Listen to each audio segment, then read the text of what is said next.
Madam Mayor, Councillors and residents of Beeston. You have the petition in front of you, so I do not need to read it out. We asked people to sign, and thousands did.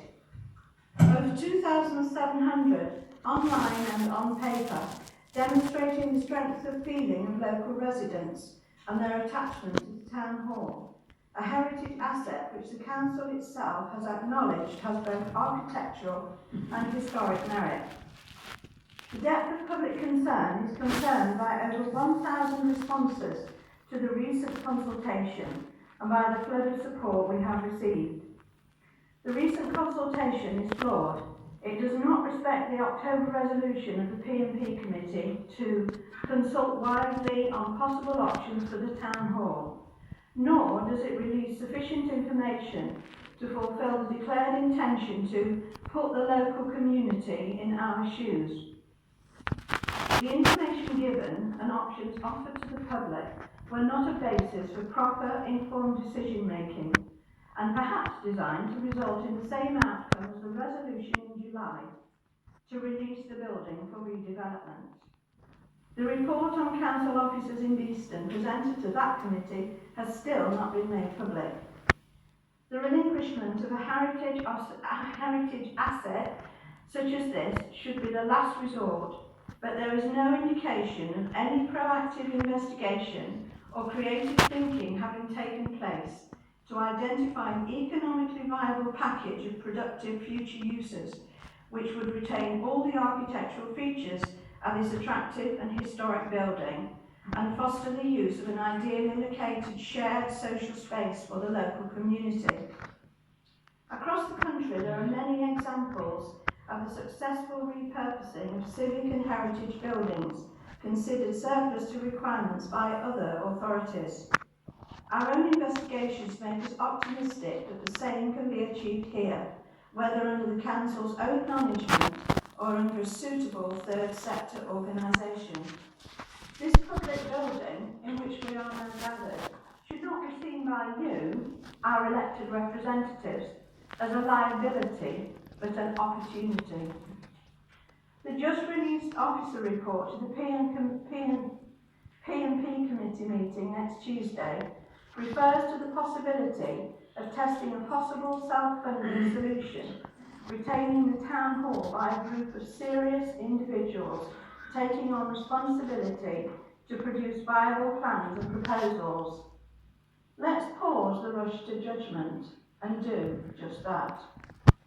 We are offering to work together with the Council to establish a steering group of officers, councillors and representatives of relevant local stakeholder groups to identify possible financially viable options which allow the retention and preservation of the Town Hall, to be followed by a fully informed public consultation. Excuse me, Judy, your 3 minutes are up. Can you please sum up, please? Before a final decision is made. Thank you. Okay, thank you.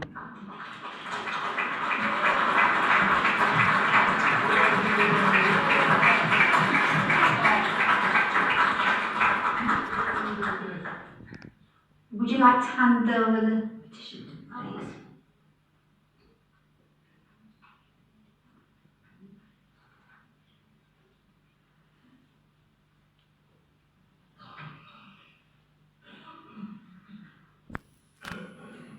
Thank you, Madam Mayor. Thank you very much. Thank you. Would any members like to speak? I think there's... Thank you, Madam Mayor. Congratulations to Judy and all the people that are here today on behalf of the Town Hall. I myself feel totally passionate about this building. I'm a Beeston person through and through, and I feel that this Town Hall is the heart of our community and the heart of the Council. Being the Mayor in 2005, 2006, I have seen the importance of this building and the people that have come in here and felt absolutely amazed about coming in here to meet the Mayor. Just look around you. Look at all the things on the side. You can see the people that have been the Mayor, the Alderman, and all the rest. It's real history.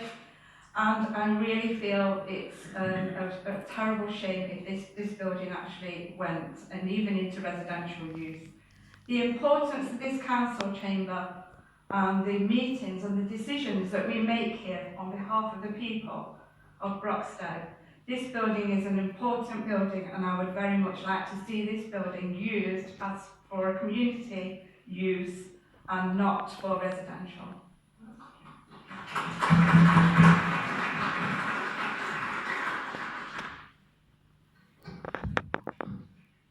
Madam Mayor, fellow councillors, freemen of the borough and members of the public. We're here this evening to discuss the future of Beeston Town Hall because nearly 3,000 people, or 2,722 people, have signed a petition to save it. Now, Beeston Town Hall is a public building of architectural and historic interest situated right in the administrative heart of Broxtowe. It is one of our prime cultural assets, but we suspect, I hope wrongly, that the Policy and Performance Committee is already minded to sell it. This would mean an asset loss to the borough forever, and the possibility has given rise to widespread disquiet, indicated by the amazing number of residents here this evening, and thank you for coming. The council is proposing to sell various buildings which are underused in order to make up for the cuts in central government funding. The committee's public consultation was, I quote, to consult widely on possible options for the town hall. The options were first, retain the building, secondly, sell it for residential purposes but retain the external features, and third, to demolish it. It did not include any suggestion of a scheme that would make the town hall self-financing. In other words, I think the options were not wide enough. Almost half of those responding to the consultation voted for number one, that is to retain the town hall. And the council needs to listen to these residents, otherwise there is no point in a consultation. And also to listen to the 2,722 people who signed the petition. In addition, the civic society, who are so well represented here tonight, and several individuals who are also here, I see, made detailed suggestions as to how the cost of maintaining the town hall could be met. So what should come next? Greg and I are both the local councillors for this ward, which includes the town hall. We are elected to serve the people of both Beeston and Broxtowe, and I think we are trying our very best. I've lived in Beeston over 40 years. I loved it from the moment I saw it so long ago. The sale of our town hall, and it is our town hall, would affect us all, and we do not want it sold before other viable alternatives are properly considered. Now, there is another side to it. I think both we, residents and councillors, must also realise that the cost of retaining the town hall will be more than running costs. It will be refurbishment, and that we the residents, may need to look outside for additional funding to whatever the council might manage. This is one of the options which I hope will be explored. And tonight I'm asking the Policy and Performance Committee first to take note of the result of the public consultation, secondly to consider carefully the other options to retain the town hall, and finally to come back in 6 months for a further debate. So Councillor Jackson, leader of the council, could you consider giving us some assurance on that? Thank you. Councillor Elliott. Thank you, Madam Mayor. Madam Mayor, I spoke in this chamber when it was proposed at committee that these plans went to consultation, and I spoke against those plans then, and I'm still against them now. This building, to me, it's a cornerstone of local democracy, and it has been for many years. It represents, to me, the interface between the council and the public. It represents all of the things that as a council we hold dear, that accountability, transparency, openness. But more importantly, it represents to me community. And this building then is more than just the bricks and the mortar that hold it together. It's not just a building for us, for the people of Broxtowe. This is a building that is owned by the people of Broxtowe and it is for the people of Broxtowe. To me, that is absolutely how it should stay. When the consultation was launched, I don't really feel it looked at the full range of options available. If this building is really underused, as it is suggested that may be the case, then let's go back and let's look at the full range of options. To me, the consultation did not do that, it did not represent that. What we should be looking at is how we can preserve this important heritage asset for the future use of the community. That involves innovative thinking and it involves looking at how we can work together as a community.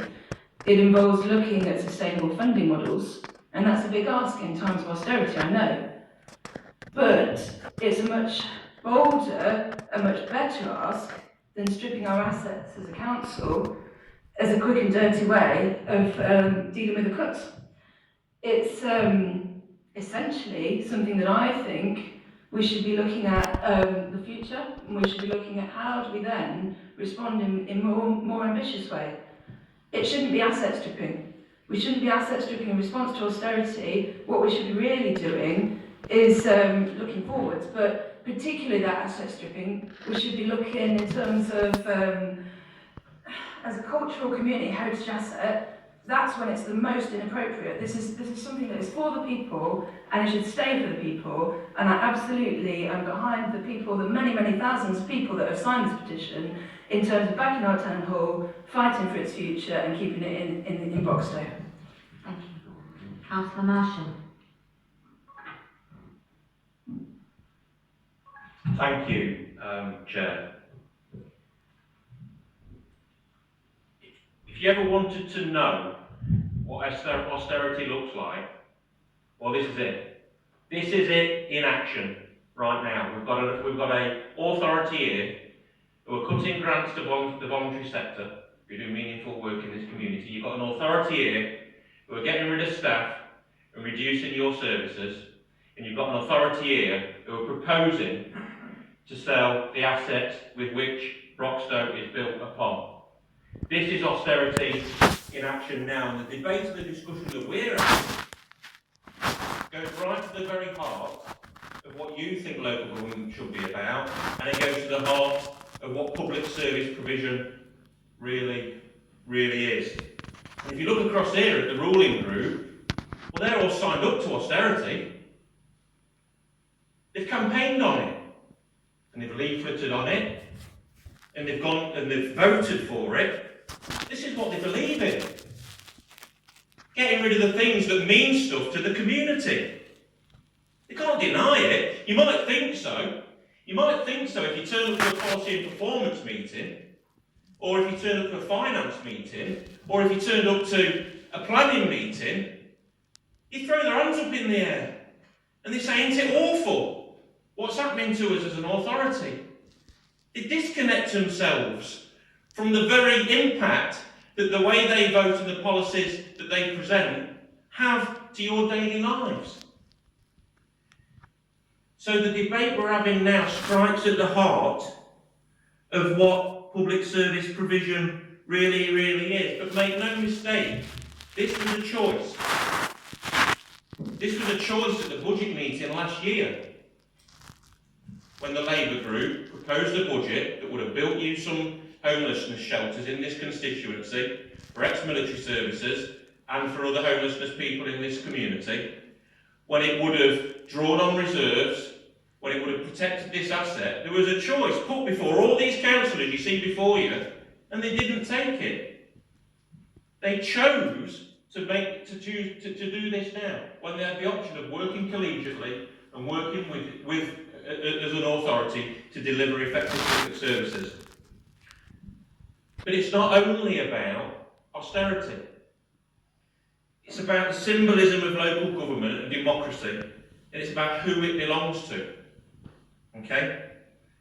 There's another motion on the agenda tonight that Councillor Elliott will be presenting, and that's about transparency and openness of council meetings and the discussions we have in this chamber. And this is kind of an extension of that. So it's about how we see this as an asset in the community and the democracy that all you own and partake in. So alongside the obvious aesthetic nature of the building, it's about what it represents, which is important, the civic status of it, the fabric, where your democracy happens, where councillors can be listened to. Most of all, most importantly, where councillors can be held account, and where the decisions that they then take could be tested and discussed and talked about by you.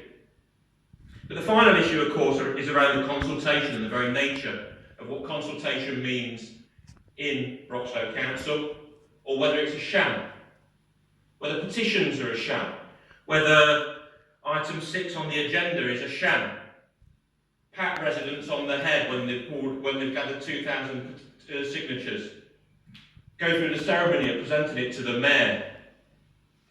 But it means nothing if they don't listen.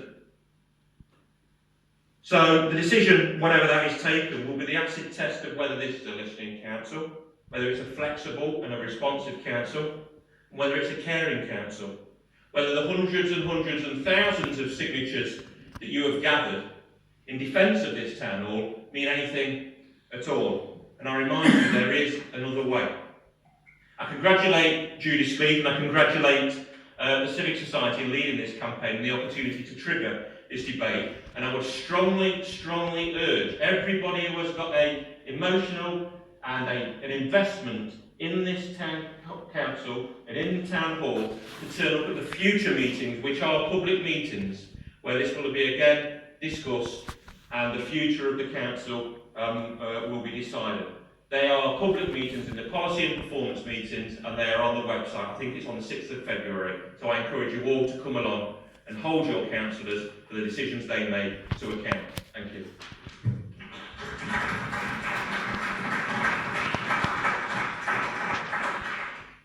Councillor Cullen.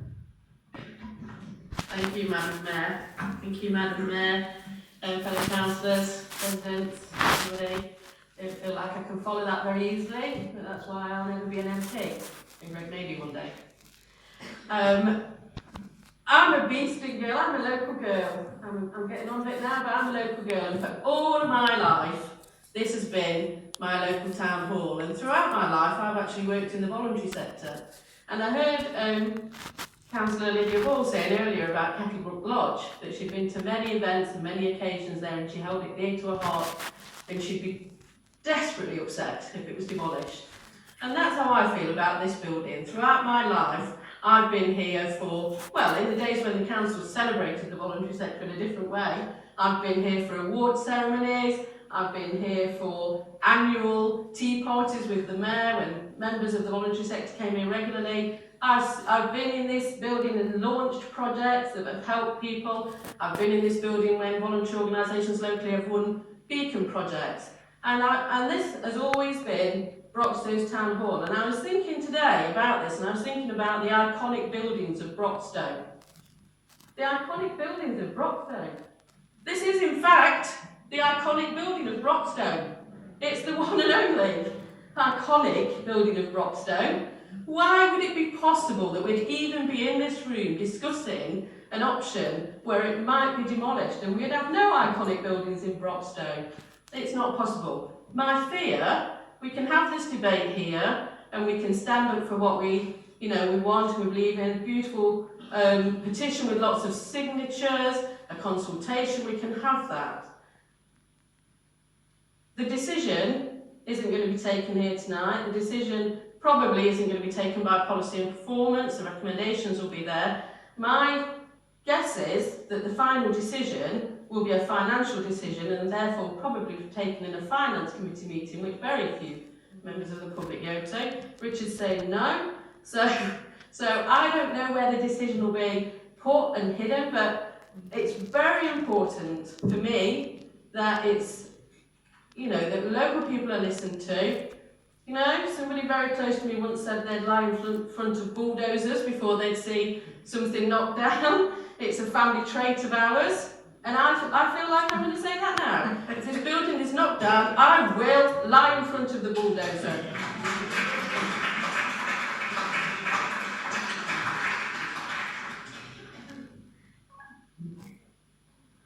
Councillor Jackson, would you like to respond?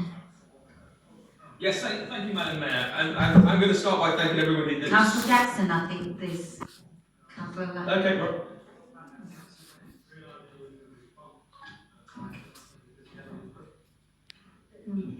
Yeah, it's a general debate. You can speak any time. Yeah. A simple, limited consultation.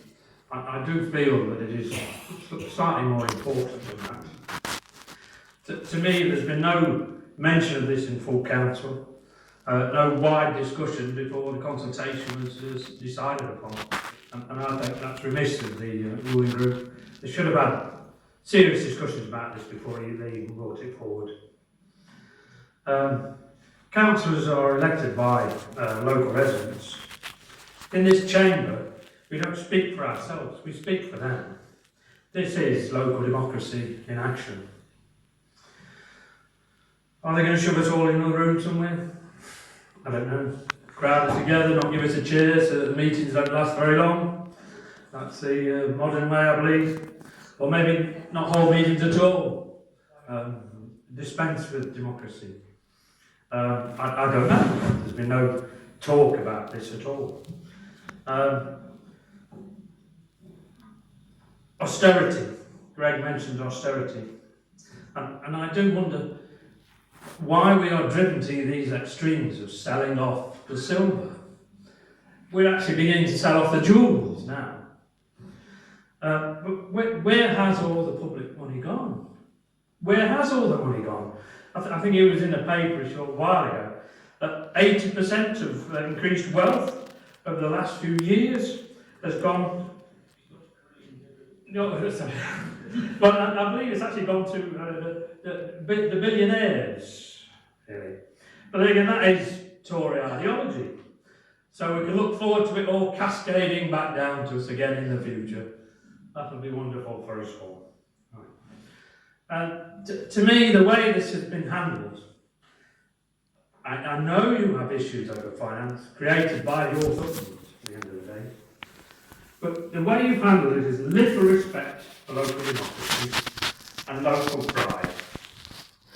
When I was the mayor, it really opened my eyes to the importance of the civic and the council. I'm sure you would agree. It's absolutely amazing how well received it is for people to come here, receive awards, and to be honoured for what they do for the local community. I do hope that you will reconsider this, and I think you should actually go further and retain this building for the use that it was intended for. Local democracy for local residents.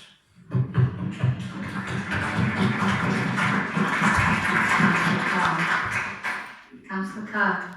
Thank you, Madam Mayor, fellow councillors, ladies and gentlemen. Thank you for coming out on such a cold evening. Perhaps, of course, what they didn't tell us was when in the future it would trickle down, but that's another matter. Firstly, I'd like to thank the Civic Society for raising the awareness of this very important issue, and they have been stalwarts in getting people to understand what the issue is. And Judy even managed to get me out on a very cold Saturday morning, collecting signatures in the square, so well done for that. And, you know, what we're talking about here is the building that we're in. Okay, this is the building, the oldest part of the building, of course, at the front. I'm not surprised that there's been an outburst of feeling about the potential demolition of the town hall, as it was an option on the paper and on the internet.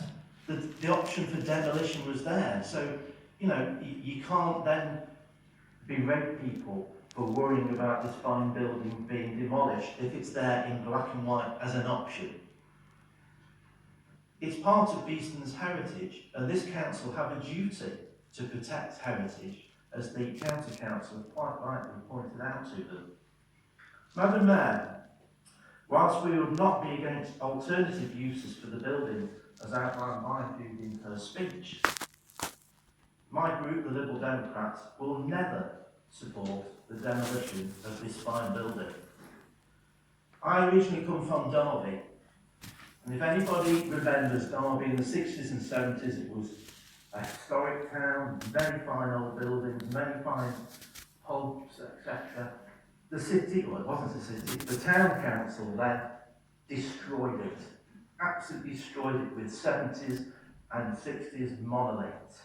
The same happened in Nottingham, made Marion Way, split the city centre in half, the historic city centre of Nottingham in half. And when you stand there in our beautiful square, the old market square, and you look at the fine Box and Fothergill architecture, you then go, who on earth gave permission for that to be put there?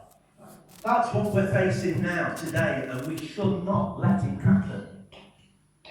I would say to the ruling party, you don't have an electoral mandate to carry out such a major change to this town. We are only 15 months from the next borough election. Put your plans in your manifesto and gain the support of the people of Beeston for that.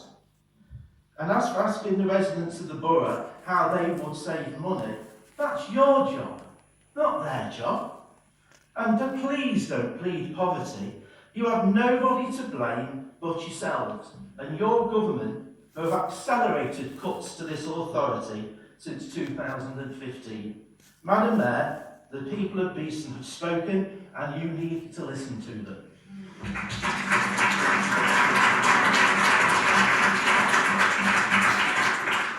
Councillor Jackson, would you? Yeah, thank you, Madam Mayor. Can I start by thanking everybody who signed this petition and thanking the Civic Society for bringing it to us this evening. I'll just talk a little bit first of all about the consultation, because it's been mentioned by just about everybody who spoke. It wasn't a proposal to demolish the town hall, as the second line of the petition stated that it was. It presented three options, and then it gave people the ability to add in their suggestions, and we've had many and various suggestions about alternative uses. That's exactly what we wanted. We couldn't have consulted on a dozen or more potential alternative uses for the building. We put three simple steps in, but then encouraged more suggestions, and I'm pleased that we've got them. We're now working through that, and I'll come on to that later. So this has never been an attempt to get something through, nor was it a sham consultation. We're not obliged to consult. And if we hadn't wanted to listen, we could well have just got on with it. So that's the last thing that we want to do. And we wanted to encourage people's thoughts as to what we could see the building become if we're to move from it. Now, just talking about the need to move from the building, we've far fewer staff employed in the council than we've had in recent years. This building is underused and it's very expensive. Our budgets are under pressure, and we can take Greg's view or my view on why, but it's a reality. We don't have the option of wishing it would go away or burying our heads in the sand and pretending that it doesn't exist. And in the end, our choice, as the ones who are in control and have to make the decisions and can't merely talk about the world as we would like it to be, is between maintaining expensive buildings that we don't need and which aren't fully used, or maintaining services. This building over the next 5 years, with the capital works that need spending on it, could well cost us £1 million when we replace boilers and lifts. If you came in a few months ago, you'd have seen buckets in the foyer right outside this room where the roof was leaking. And so this is a relatively poor quality 70s, 80s extension of a flat roof. And I think parts of it are coming to the end of their lifespan without having a lot of money spent on them. So £1 million to me is better spent on services than on partially redundant buildings. Having said that, I don't think anybody on this side wants to see the building demolished or flattened. And we all hope that a sustainable use can come forward that will save the parts of the building with architectural merits, the front part of the building, and which will find alternative uses for this part. Now, the future from here is an interim report which has been referred to, and it's on the agenda for next Tuesday evening. It's a public meeting and everybody's welcome to come along and listen to the debate on that. It sums up the consultation and its responses, and we were asked to pause a rush. We're in no rush at all, and the next stage was always going to take some time from there. We were asked in the introduction to this item to be proactive and investigate creative ways of using the building. That's exactly what we're taking time to do now that we've got those suggestions. If you pull up the report to next week's committee, you will find it online, or you can get hard copies if you want to call us and ask for them. You'll see that there are 2 reports from consultants as to the viability of some potential uses, but we also need some more work on those before we can fully understand whether they are really viable or not. If a group comes together that realistically looks that it would have sustainable finances to take the building on and to create an alternative use for it, whatever that may be, we'll work with them. And if it means delaying the decision even further, we'll do that if it means that we're likely to get the kind of use that it sounds like we'd all want from the building. But at some point, a decision will have to be made. But that decision, if been asked where it will come to, it won't be hidden away, Teresa, at all. It will be made by full council, and every single one of us will have an opportunity to speak and vote on it.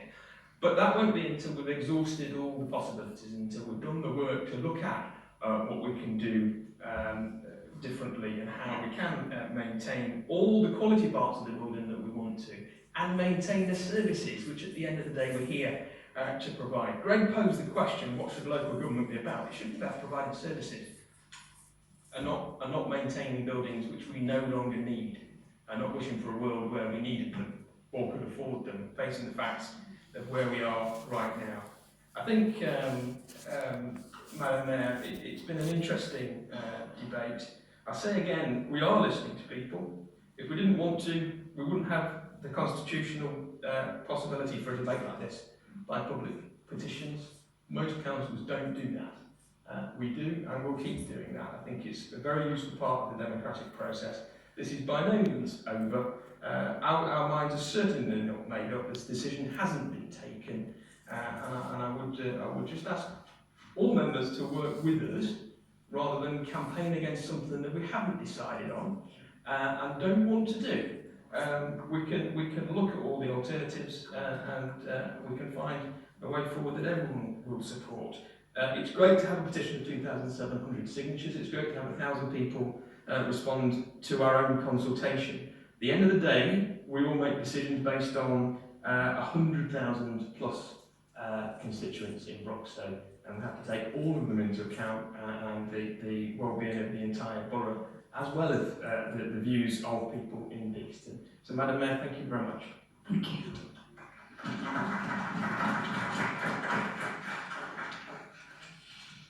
Item 7, Leaders' Report. The next item is the Leaders' Report. Councillor Jackson.